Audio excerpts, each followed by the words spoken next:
भाई शाहरुख खान से मैं बोलूंगा कि शाहरुख भाई आपकी टीम मैच तो जीत गई, लेकिन ये जो एक प्लेयर है ना पथिराना, इसका क्या करना है भाई? हेलो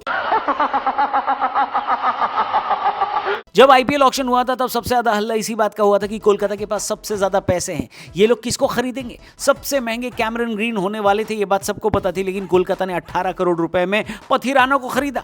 उस वक्त पर तो कोलकाता की बॉलिंग लाइनअप मजबूत लग रही थी पथिराना के आने की वजह से, लेकिन फिर हर्षित राणा इंजर्ड हुए, Mustafizur India Bangladesh diplomatic relation का शिकार हुए और फिर पथिराना भी इंजर्ड हो गए, तो कोलकाता की बॉलिंग की कमर टूट गई। कमर टूट गई ऐसा मैं बोल रहा हूं, टूटी तो कोई और चीज है नहीं, क्या आप समझ गए ना? हेलो, तो फाइनली कल हमको पथिराना के दर्शन हुए, लेकिन दर्शन बड़े लिमिटेड हुए। भाई ने सिर्फ 8 बॉल डाली और फिर से इंजर्ड हो गया ये आदमी। शाहरुख भाई 18 करोड़ रुपए में 8 बॉल फेंकने आया आपका बॉलर, बताओ भाई इसको ऐसे मत जाने देना। रेड चिलीज के ऑफिस में कम से कम लोगों को कॉफी पिला दे आदमी। आर्यन खान की अगली पिक्चर में स्पॉट बॉय बन जाए, कुछ नहीं तो मुंबई में ऑटो के पीछे आपकी अगली पिक्चर किंग के पोस्टर लगाए, क्योंकि ये तो बहुत बड़ी खराब इन्वेस्टमेंट हो जाएगी यार। 18 करोड़ में 8 बॉल है कि नहीं शाहरुख भाई? हेलो ससुर, इसकी श्रीलंका वापसी की फ्लाइट मत कराना शाहरुख भाई, इसको एक लकड़ी की नाव दे दो, क्या तो चप्पू चला के जाना भाई अपने घर।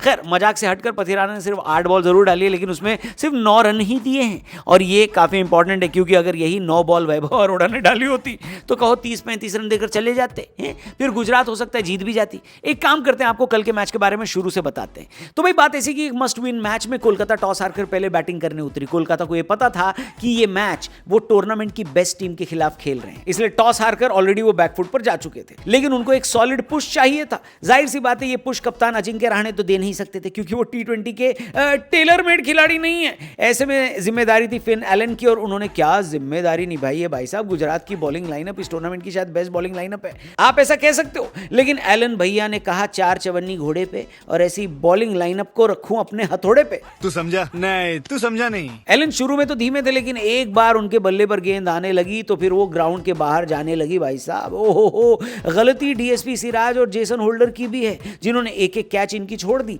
लेकिन इसके अलावा फिन एलन ने कोई और मौका दिया ही नहीं गुजरात को। सिर्फ दर्शकों के पास मौके थे, उनके पास जो छक्के आ रहे थे उनकी कैच पकड़ने के नहीं, क्योंकि फील्ड पर तो उनकी कैच पकड़ी नहीं जा रही थी। फिन एलन का इंतजार ईडन गार्डन्स पर कोलकाता के फैंस वर्ल्ड कप सेमीफाइनल के बाद से कर ही रहे थे, जब साउथ अफ्रीका के खिलाफ उन्होंने इसी ग्राउंड पर 33 बॉल में सेंचुरी लगाई थी। फाइनली एलन भाई ईडन गार्डन पहुंचे, और उनकी पारी की वजह से कोलकाता फैंस का दिल भी गार्डन गार्डन हो गया।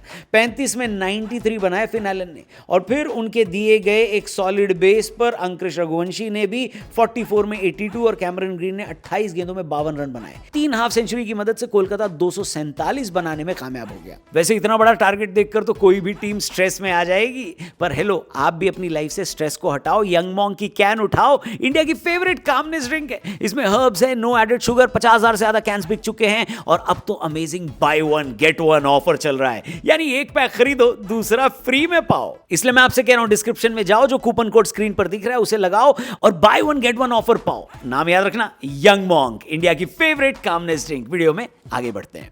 248 जितना बड़ा टारगेट देखकर लोगों को यकीन हो गया था कि गुजरात ये वाला टारगेट चेज नहीं कर पाएगी, क्योंकि उनके पास कोई फायर पावर नहीं है जो इतने रन बना दे, और यही बात सही साबित हुई भाई साहब। गुजरात का आईपीएल में अब तक का हाईएस्ट रन चेज 204 या 205 रहा है, ऐसे में 248 तो बहुत बड़ा माउंट एवरेस्ट चढ़ने जैसा स्कोर है नहीं। साई सुदर्शन ने कोशिश पूरी करी, शुरू के 3 ओवर में 42 रन बन भी गए, लेकिन उसके बाद कोलकाता ने वापसी करते हुए न सिर्फ पावर प्ले तक गुजरात को 56 पर रोक दिया, बल्कि इस बीच निशांत सिंधु की विकेट भी ले ली, और कार्तिक त्यागी की एक तेज गेंद की वजह से साई सुदर्शन भी इंजर्ड होकर ग्राउंड से बाहर चले गए। इसके बाद एक बहुत अच्छी पार्टनरशिप हुई गिल और बटलर के बीच, लेकिन रिक्वायर्ड रन रेट जो कि शुरू में 12 का था बढ़ के 15-16 का पहुंच गया। दोनों ने ही अच्छी इनिंग खेली। गिल ने 173 की स्ट्राइक रेट से 85 बनाए, बटलर ने 162 की स्ट्राइक रेट से 57।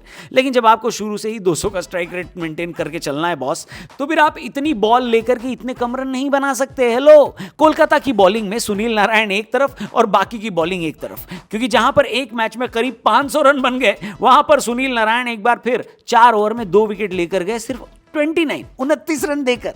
शायद इसी वजह से उनको प्लेयर ऑफ द मैच का अवार्ड भी दिया गया। इस जीत के साथ कोलकाता अब 11 पॉइंट पर आ गई है। याद रखिए, कोलकाता के पास 2 मैच बाकी हैं और दोनों उनको अपने घर पर खेलने हैं, और 15 पॉइंट तक ये लोग पहुंच सकते हैं, जहां पर क्वालिफिकेशन के भी चांस हैं। क्या लगता है आपको, कोलकाता यहां से क्वालिफाई कर पाएगी? कमेंट करके बताना। हम आपसे मिलेंगे आज शाम को एक नई वीडियो के साथ, क्योंकि दोपहर में होने वाला है पंजाब वर्सेस बेंगलुरु का बहुत ही इंपॉर्टेंट मैच। इस मैच का पूरा हालचाल और बवाल हम शाम को लेकर आएंगे इसी चैनल पर। चैनल को जरूर सब्सक्राइब करना, और जाने से पहले डिस्क्रिप्शन में लिंक दिया है, उस पर क्लिक करके जरूर ऑर्डर करना यंग मॉन्क, इंडिया की favourite calmness drink. By one get one offer चल रहा है, इस ऑफर को आप कैसे मिस कर सकते हो? एक पैक खरीदो दूसरा फ्री पाओ। जल्दी से डिस्क्रिप्शन में जाओ, ये कूपन कोड लगाओ और ऑर्डर करना young monk. Thank you for watching, जल्दी मिलते हैं। जय हिंद।